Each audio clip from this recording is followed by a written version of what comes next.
Well, welcome, ladies and gentlemen. My name is Paul Soubry. I'm the President and CEO of NFI Group. Welcome to our facility here today. Prime Minister Carney, thank you for visiting. Minister Duguid, the rest of the candidates, ladies and gentlemen, happy April Fool's Day. I'm pleased to report, though, there are no fools here at NFI. Now, we're standing in the middle of a very, very special and unique Canadian company. This business was founded by Mr. John Koval in 1930, a Ukrainian immigrant to Canada. And today we are the market leader in North American bus coach and manufacturing, North American parts distributing, and we are the largest maker of double-deck buses in the world. Now we have on display two of our vehicles here, both made in Winnipeg, a battery electric transit bus headed to TTC in Toronto, and a J4500 clean diesel MCI that I'm thrilled to hear the Prime Minister showed up on this morning. Now, we're a publicly traded company on the TSX. We're headquartered here in Winnipeg. We employ 9,000 people on our team members, 3,000 of them in Canada, 4,000 in the United States, and 2,000 in the UK internationally. And our company works with 7 different unions, representing 53% of our workforce. And I want to give a shout out to our Unifor team and our team members here today.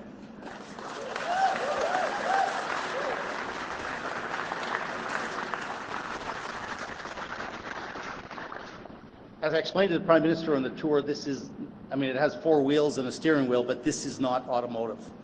These vehicles are highly customized, highly specialized, and unique for each of our operators.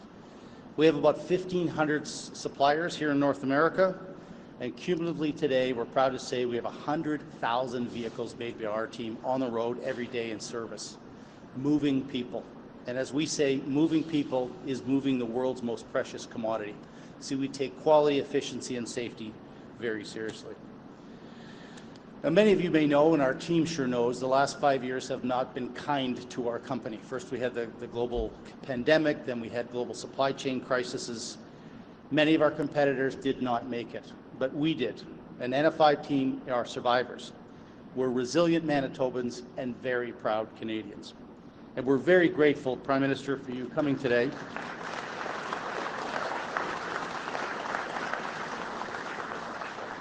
We had the wonderful opportunity of showing the Prime Minister an investment that is happening, an investment by NFI, an investment supported by Premier Canoe in the province of Manitoba, an investment by the federal government through Prairies Can in what we call Project True North, or the All-Canadian Build. For the last 15 years, we have rationalized our facility and capability where we just made shells here in Winnipeg, and we shipped the shells to the United States for completion. Some came back to Canada, and some went to the United States customers. So in September of this year, when all of this construction is completed, Canadian customers' buses will be 100% built in Canada, for Canada, by Canadians.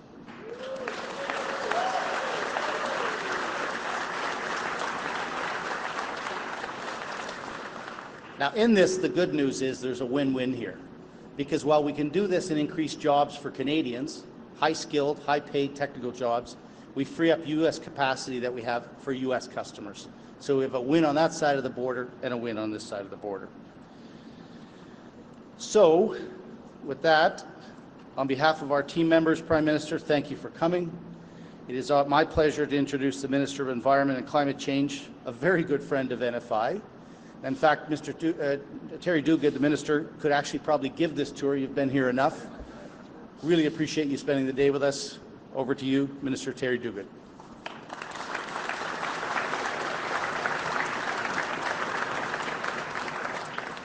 Bonjour tout le monde, c'est un grand plaisir d'être ici avec vous ce matin. Good morning, everyone, and thank you, Paul, for those kind words and welcoming me back, and for the incredible leadership that you have demonstrated here at New Flyer and positioning this company at the cutting edge of the clean transportation sector, and also for your great community work. You are a great Winnipegger, and it's such a pleasure to be here with my fellow Liberal candidates to welcome the leader of the Liberal Party, Mark Carney, to New Flyer, which is an institution here in Transcona, a working class community where I grew up. I know firsthand that the workers here in Transcona and across Manitoba are worried we are facing a crisis. President Trump's tariff threats are not just words, they are hurting real people, our friends, our neighbors. What I'm hearing at the doors is that Winnipeggers want a fighter, someone who will stand up for Canada, someone who will stand up for Canadians. But above all, they want to know how we're going to build a stronger economy, an economy that can thrive no matter what the United States and its president chooses to do. My colleagues and I also hear about rising everyday costs and inflation and how families want their lives to be more affordable. That includes more affordable housing prices, energy prices, taxes, and affordable dental and childcare. As I've gotten to know our leader, one thing has become abundantly clear. He has a plan for everything. He has a comprehensive plan to improve affordability for Winnipeggers, a plan to fight back against President Trump's tariffs, a plan to protect our workers and our businesses. And that's why I'm proud to stand with him today, to stand for Canada Strong. Please give a warm Manitoba welcome to the leader of the Liberal Party in Canada, Prime Minister Mark Carney.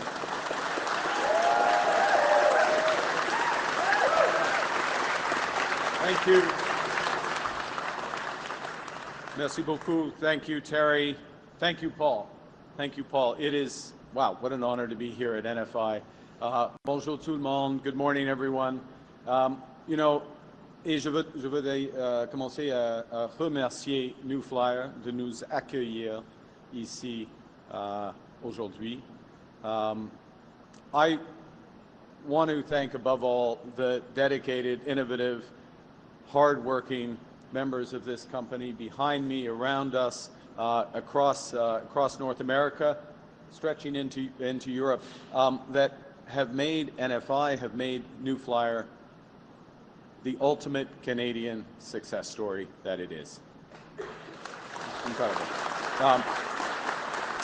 And for decades, you've produced high-quality, reliable, highly customized buses that have been sold across the world, across North America. You've recognized early the need to address climate change and acted with new zero-emission, all-electric buses, one of the reasons why Terry has been here so many times. You believe in Canada. You believe in Canada. Your All-Canadian Build initiative is exactly how we must respond as a country going forward as the world changes. With Canadian materials and, above all, dedicated, talented Canadian workers who make New Flyer a true global success story. You are what makes Canada strong.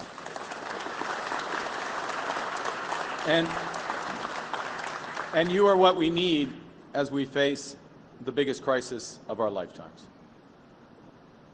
President Trump is in the process of trying to fundamentally restructure the U.S. economy, and that means that our economy here needs to change dramatically as well. And as I made clear to President Trump in our call last week, I will reject all attempts to weaken Canada, all attempts to wear us down, to break us down so that America can own us. That will never, ever happen.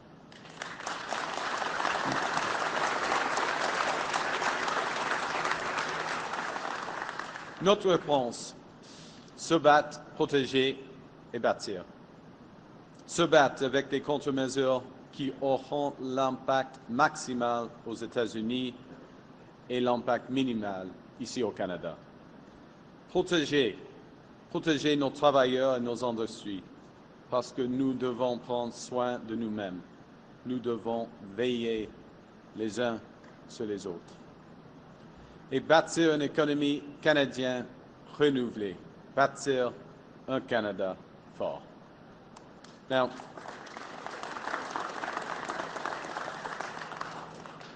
I want to take a step back today and talk about what building Canada strong means.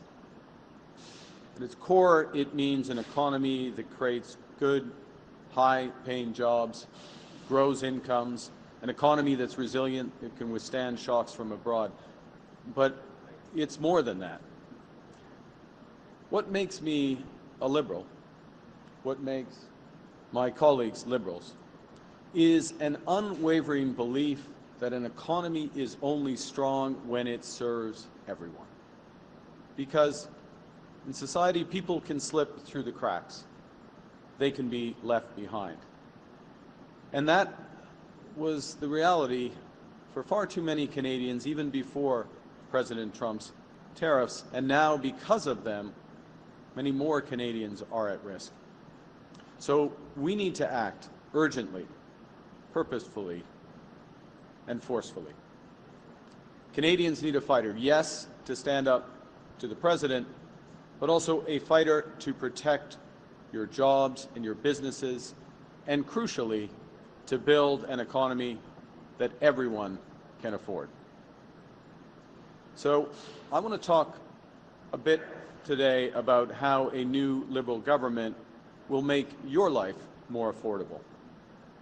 And that starts with fixing what's not working. Now, I'm not a career politician. I'm a pragmatist. So when I see something that doesn't make sense, something that doesn't work, I change it. On my first day as Prime Minister, I ended the consumer carbon tax. Today, that change takes effect. And that, as you may have noticed, those of you driving into work, many, I'm sure, taking the bus, but some of you driving into work, that you may notice that you'll soon be paying up to 18 cents less per liter than you did yesterday to fill up your tank. Savings almost reaching $200 per year on gas for your car on average. It also means you'll pay, on average, about $300 less a year on your home heating bill. Removing the consumer carbon tax will save Manitoba families around $800 per year in upfront costs. And that's immediate relief, but it's only the start. We will also, as a government, double down on what's working already. $10 a day childcare is working. 900,000 children across Canada are already being supported by this program. It's saving families here in Manitoba up to $2,800 per child per year. And on average across the country, up to around $10,000 per child per year. And this child care program is good for the economy. For every dollar we spend on child care, about $2.80 in economic value is created in return. In simple language, we are all better off if more parents can work if they wish to. That's the right thing to do. It's the economic thing to do.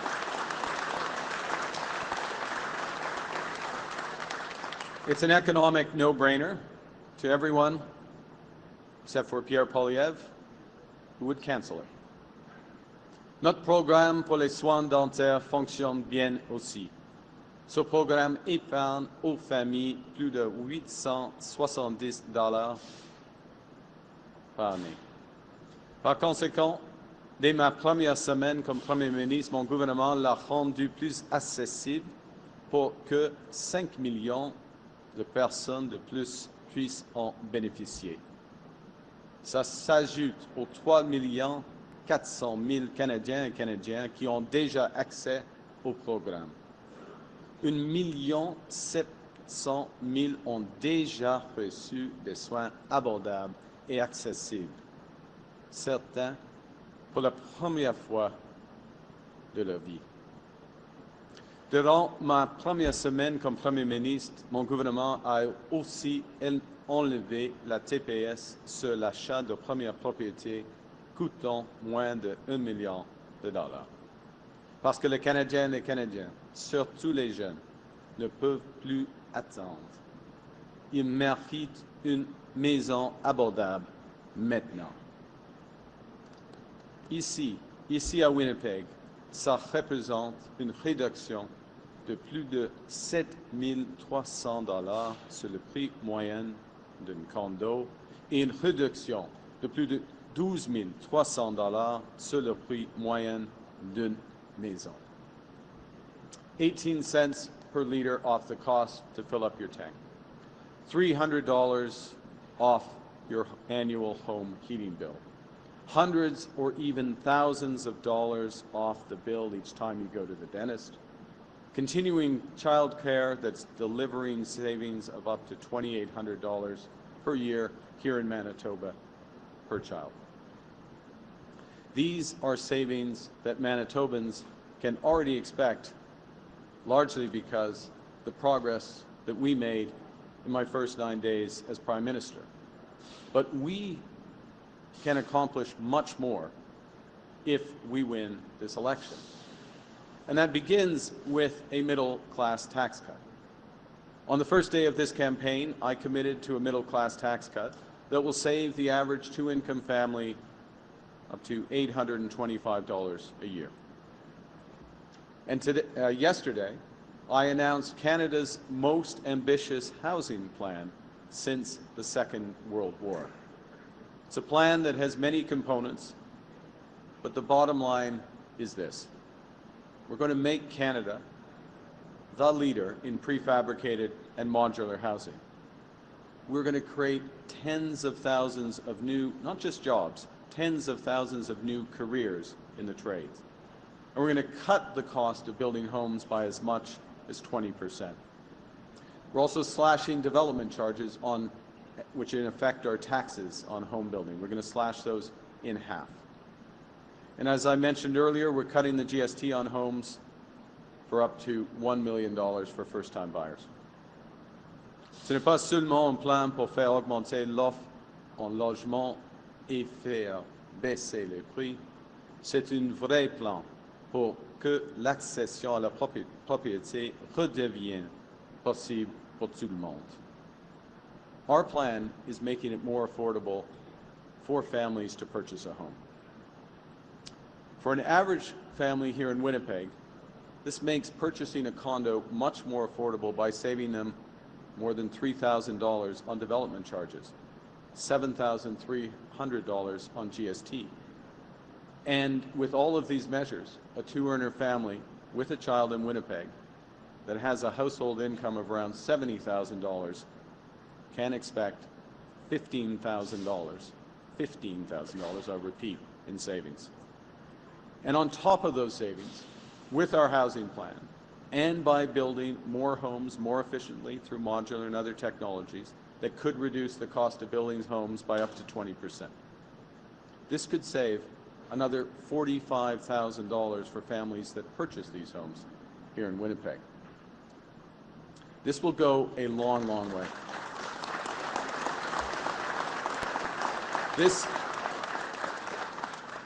Terry said I had a plan. We have a plan, and it's detailed. And we need one because this will go a long way to help Canadians weather the storm intensified by President Trump's tariffs. And this is all before we take the measures that will create higher paying jobs, such as creating one Canadian economy out of 13 that we have today, and measures to diversify our trading partners around the world. Now, Pierre Poilievre doesn't get any of this. He thinks that slash and burn is the answer to every problem. $10 a day childcare, he'll eliminate it. Il est contre les mesures qui permettent de bâtir plus de logements et faire baisser les prix, comme le fonds pour accélérer la construction de logements. Il va s'en débarrasser. Il refuse de travailler avec les leaders municipaux dont on a besoin pour bâtir plus de logements. Il a dit qu'ils sont incompétents. He's against serious solutions because on every occasion he puts ideology over ideas. He's the type of lifelong politician that worships at the altar of the free market despite never having had to make a payroll. With him, it's everyone for himself. To create prosperity that includes everybody, to create affordability for everyone, we need to all work together.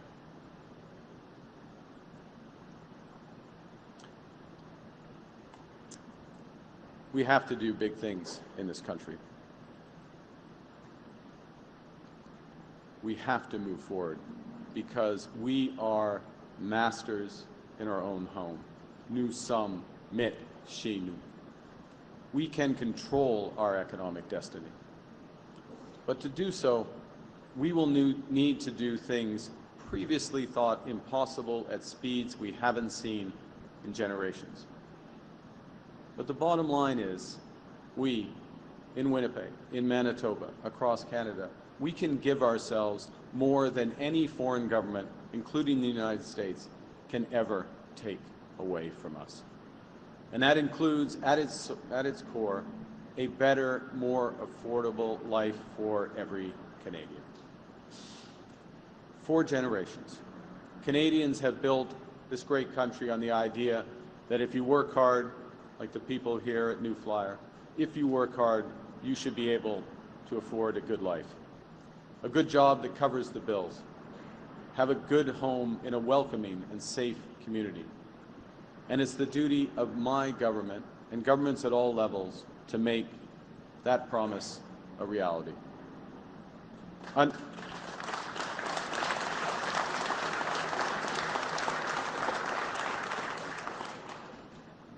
Under a new Liberal government, we will build a Canada you can afford.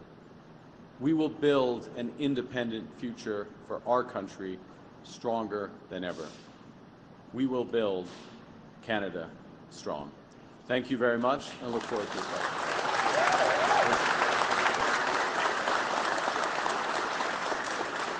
All right, we'll be taking 15 minutes of the media delegation's question, starting with Bloomberg.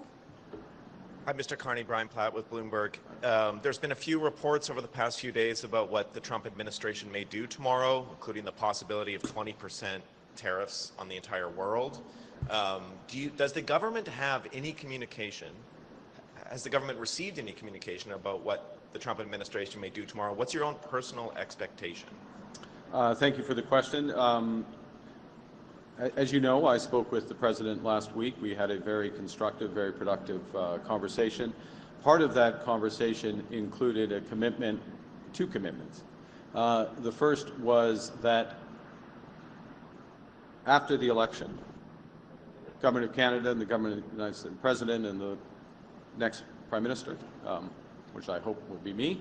I'm working hard every day to be that person, but we will sit down. Those individuals will sit down and begin comprehensive negotiations. That's the first thing. The second thing we agreed was that our principals, our ministers, would be in close contact during this period. And that is the case. Minister LeBlanc has been in contact with Secretary Lutnick, Secretary of Commerce Lutnick. That is a regular, ongoing conversation. Ministre Joly avec son homologue dans le cas de M. Rubio. So we're in close contact.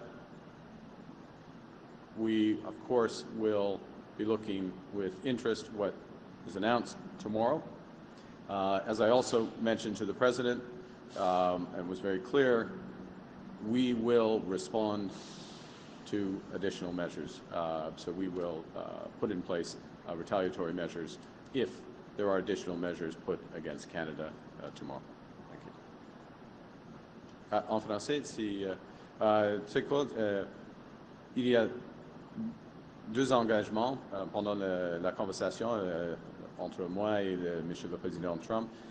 Premièrement, il y aura une négociation globale entre le Canada et les États-Unis après notre élection fédérale. Deuxièmement, nos ministres vont être dans des conversations fréquentes et ouvertes.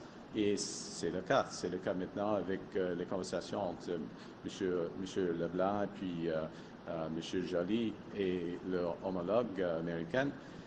Et Point final, j'ai avisé, Monsieur le Président, que le Canada va prendre des contre-tarifs s'il y aura d'autres mesures demain, d'autres mesures américaines demain. Okay. In terms of Canada's response, you said you're looking at measures, you want to do measures that are minimally impactful on Canadians. But of that list that the Trudeau government released of $155 billion, there's a lot of items on that list that will be quite impactful on Canadians. Yeah. I'm thinking, for example, passenger vehicles. A lot of the best-selling vehicles in Canada are made in the U.S. Are you still using that $155 billion list, or do you expect a more narrow response? Well, Brian, this is a crucial question. And let me say in general, and then I'll give you a couple of quick examples. We are going to be very deliberate in terms of the measures we take to fight for Canada, fight against these unjustified measures by the U.S. administration, but also to protect, to have that minimal impact in Canada. Now, I'm going to use a specific example. Paul and I were discussing earlier today this great company,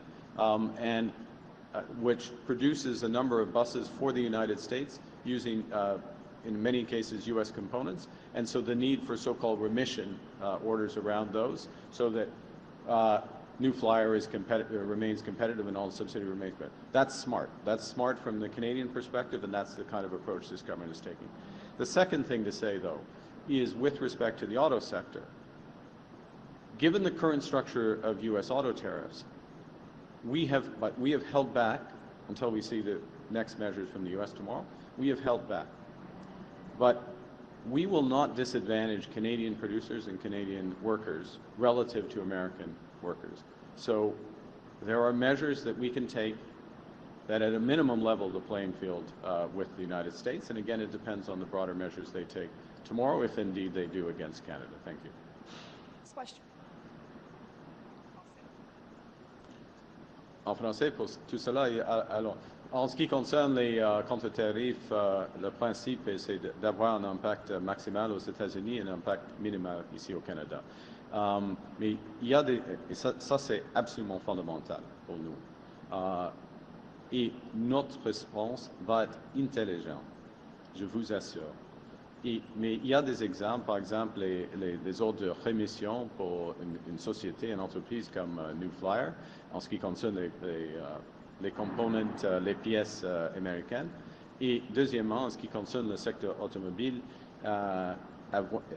nous allons maintenir, rétablir la concurrence canadienne par rapport aux Américaines qui a été déstabilisée par leurs mesures. Okay. Morning. Next question. Good morning, Olivia Stefanovich, CBC News. It appears the involvement of the RCMP forced candidate Paul Cheng to bow out of the race. Meanwhile, the Conservatives just removed their problematic candidate in Windsor within an hour of learning of issues of this individual. Why didn't you do the same with Cheng? And was this a teachable moment for you? Mr. Cheng made his resignation, offered his resignation last night. I accepted it. As I said yesterday, his comments were deeply troubling and regrettable. We will move on with looking for a new candidate for Markham. And I'll leave it at that. En français, d'accord. Hier soir, j'ai accepté la démission de M. Cheng. Comme je l'ai dit hier, ses commentaires étaient terriblement offensifs. C'est terriblement offensif et on va chercher à partir de maintenant de nouveaux candidats pour Markham Unionville. How do you reconcile keeping Bill C-69 with your plans to build infrastructure in Canada? Do you plan to repeal Bill C-69? We do not plan to repeal Bill C-69, to answer your question directly. What we have said and made very clear 10 days ago, formally with the First Minister's meeting, is that we will move for projects of national interest to remove duplication in terms of environmental assessments and other approvals, and we will follow, as the federal government, the principle of one project, one approval to move forward from that. And so what's essential is to work at this time of crisis to come together as a nation, all levels of government, to focus on those projects that are going to make material differences to our country, to Canadian workers, and to our future, and work closely together. And the federal government is looking to lead with that by saying we will accept provincial environmental assessments to move forward with that for example, clean energy projects or conventional energy projects. There are many others that could be there. Last point, which in many respects is the first point, we will always ensure that these projects move forward in partnership with First Nations. Prochaine question. Oui, bonjour, M. Carney. Laurence Martin de Radio-Canada. Les Américains voient la loi 96 comme un obstacle au commerce. Est-ce que vous êtes d'accord avec ça? Est-ce que vous vous engagez à la protéger coûte que coûte dans une négociation avec eux? OK, merci pour votre question. Soyons clairs. Dès que le début de ma campagne électorale, ma campagne pour la chefferie, j'ai dit jamais nous ne serons jamais des négociations avec les États-Unis au sujet ou des sujets qui impactent la langue française, la culture et la gestion de l'offre. Alors, c'est jamais sur la table. Juste pour clarifier, vous la protégez coûte que coûte, la loi 96. Vous la protégez. Je vais protéger, oui. Mais comment est-ce que vous pouvez protéger une loi que vous avez l'intention de contester en Cour suprême? Il y a plusieurs aspects de la loi et il y a une question des droits. C'est une question pour des cours, pour des juges. Et c'est une autre question, c'est un autre aspect. C'est la question des les droits fondamentaux ici au Canada. C'est une question à défendre la CAQ. Question pour vous? Prochaine question. Il n'y a pas de contradiction pour vous? Il n'y a pas de contradiction. Non, pas de contradiction. C'est la chose fondamentale. Pour moi, la question qui pose maintenant, c'est la négociation avec les États-Unis afin de régler cette crise. Et je suis absolument clair. Jamais la langue française, jamais la culture canadienne, y compris la culture québécoise, et jamais la gestion de l'offre seront sur la table. Next question. Hi, Mr. Carney. It's Stuart Thompson from the National Post. On Friday, the Post published a piece revealing 10 instances of plagiarism in your doctoral thesis. Your party responded by attacking the academic who was quoted in the piece. Some of your surrogates mentioned pulling media subsidies because they didn't like the piece. First of all, did you plagiarize? And is this a demeanor we can expect from a Carney government? Will you attack the media when you don't like the work we do? Thank you for your question. I'm pleased that there's such interest in my doctoral thesis. It's sort of languished on the shelf for over 3 decades. I think what you'll find in the middle of that piece is a very clear refutation of these quote allegations by senior-most academic at Oxford, Dr. Meyer, who was categorical in her rejection of many of the conclusions that you just made. So if your question is, does a professor at Oxford, well, I think the statement of Dr. Meyer stands is pretty obvious where it is, and as I say, I'm pleased that there is intense interest in a game theory thesis of 30-something years ago. Next question. Hi, Mr. Carney. Alessia Passafiume here with the Canadian Press. Your ministers have been telling me for more than a year that a Poilievre government wouldn't be focused on the issue of reconciliation. Yet you're here in Winnipeg, which is a majorly Indigenous city, with no policy announcement for Indigenous people, no public meetings with them. What does that signal about the Liberal Party's stance on reconciliation with Indigenous people? Yeah, thank you for your question. I'll say a couple of things, if I may. The first, in my opening comments as Prime Minister on the day that I was sworn in acknowledged the fundamental role of First Nations, Inuit and Métis peoples to the founding of our country. Within 2.5 days, I was in Iqaluit with the Premier and meeting First Nations. The Inuit people, and the Métis. Within the first week, I met with all the leaders of the Indigenous organizations. Within the first week, we announced as a government the doubling and the broadening of the Indigenous loan program. So the process of reconciliation, which is fundamental to our country, fundamentally part of our being and essential, must proceed. And we've taken those initial steps. This is a long process, but we've taken those initial steps to move forward. Thank you. Prochaine question. Sierra Bettens, ABTN National News. Prime Minister Carney, you've been talking a lot about speeding up mineral extraction and energy projects in your campaign. I'm wondering, how do you plan to square that with First Nations' right to consultation and accommodation? Thank you very much for this question. I can't stress this enough. This is fundamental, and when I speak of projects of national interest, when I speak of for example, critical mineral extraction, which is a tremendous opportunity for this country, but can only proceed if there is free, prior, and informed consent. Only proceed, in my judgment, if there's full participation from First Nations groups.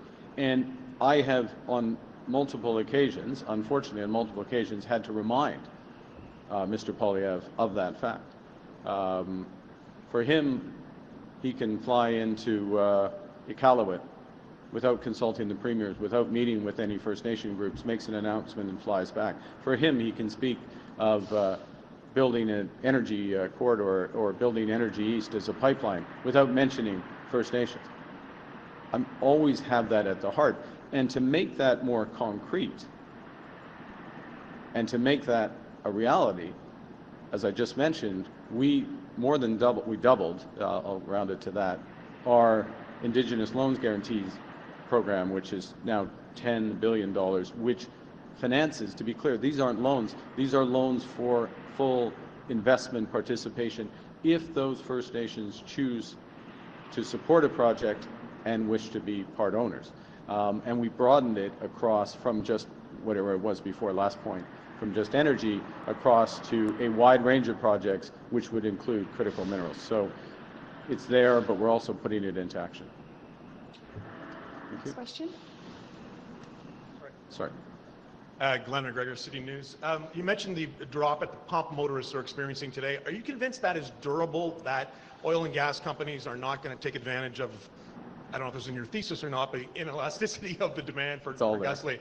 Are you concerned about that they may raise their prices again over time to make up for the drop in the carbon tax? And if so, what would you do about that? Well, okay, a couple of things. Thanks for raising this. It's incredibly important that Canadians are seeing that flow through of the drop in the price of the pump.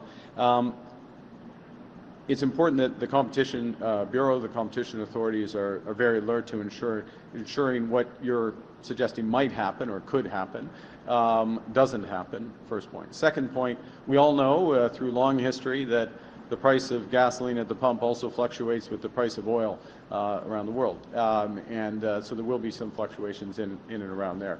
The third point, and I'll hand back to you, Glenn, is that what we said from the start was we will cancel the consumer carbon tax, which I did on my first day as Prime Minister. We recognize that there is also a rebate that comes with that carbon tax that gets people ahead. We kept the rebate in place for this. The rebate checks will show up later this month for people, as usual, even though the carbon tax is not being collected. We kept it in place to help with the transition so that if we are returned to government, our tax cut will be in place, which then more than makes up for the rebate. I'll hand back. On your affordability theme, you mentioned daycare, you mentioned dental care. I haven't heard you talk about pharmacare, and I know your party was kind of leveraged into this by the NDP. Are you committed, if you form government, to expanding that above and beyond diabetes and birth control medications for people who don't have employer plans or provincial plans? Committed absolutely to keeping what is in place. I think those broader judgments will take place if there were to be an expansion, it's in the context of decisions around a range of priorities. But the core remains on pharmacare, and clearly childcare, dental care, the tax cut, the changes I've outlined. And I'm going to underscore one last time, hand to your colleague, the changes in housing. The ambition in housing is enormous, and the changes in housing in terms of the impact of an affordability in a few years will, for those who are buying houses, have the potential to more than triple the impact that's being seen. We'll take one last question. Okay. Bonjour, Monsieur Carney, Hélène Moka de la presse canadienne. J'aimerais revenir sur la loi 96 des entreprises américaines qui ont exprimé leur préoccupation face à l'obligation d'avoir à traduire leur marque de commerce, des termes génériques sur leur emballage. Vous venez de dire qu'il n'y aura pas de négociation sur le français et la culture, mais comment s'assurer du respect par les Américains s'ils sentent que vous ferez partie, en quelque sorte, d'une contestation de cette loi?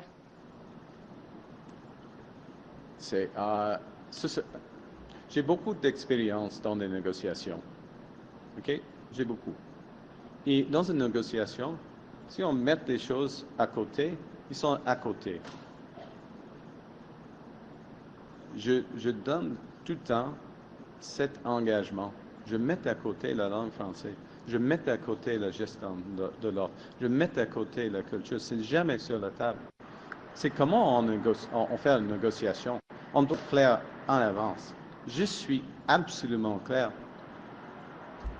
À vous, madame.